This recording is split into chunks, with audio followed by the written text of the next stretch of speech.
Friends, কি করছো? এখন বাজে সকাল 9টা।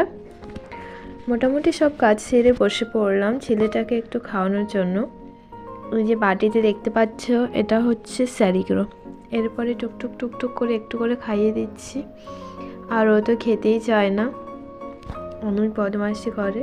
তো যাই হোক, জোর করে খাওয়াতে হয়। তো একটা মাই জানে একটা ছেলেকে খাওয়ানো মানে একটা যুদ্ধ। তো সেটাই করছি আর কি। আর অনেক দিন ভিডিও করা হয় না, আর ভিডিও আপলোড করা হয় না।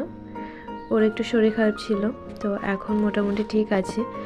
আর কিছু বুঝতে পারি না, মানে কখন মানে খেতেই চায় না কেন, মানে খাওয়ার ইচ্ছেটাই নেই।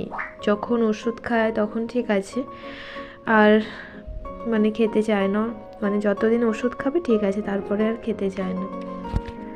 তো যাই হোক, জোর করে এরকমভাবেই খাওয়াতে হয়। আর সবাই তোমরা কেমন আছো? নিশ্চয়ই খুব ভালো আছো। আর আমাদেরও এভাবেই চলে যাচ্ছে, ভালো খারাপ। আর এই ঠান্ডার মধ্যে তো আর কিছু বলার নেই। সকালবেলা ঘুম থেকে উঠতে ইচ্ছা করে না, আর উঠলেও মনে হয় না কোনো কিছু কাজ করি, মনে হয় বসে থাকি। আর ছেলেটা তো কোলটা ছাড়তে চায় না। আর এই রুমের বাইরেটা একটু রোদ আসে, তো সেই রোদের মধ্যেই বসে ওকে খাওয়ানো সব করি আর কি। তো মোটামুটি খাওয়া শেষ হয়ে গেছে। আর দেখতে পাচ্ছ ফুল গাছটা টবের মধ্যে, সেই ফুল গাছটার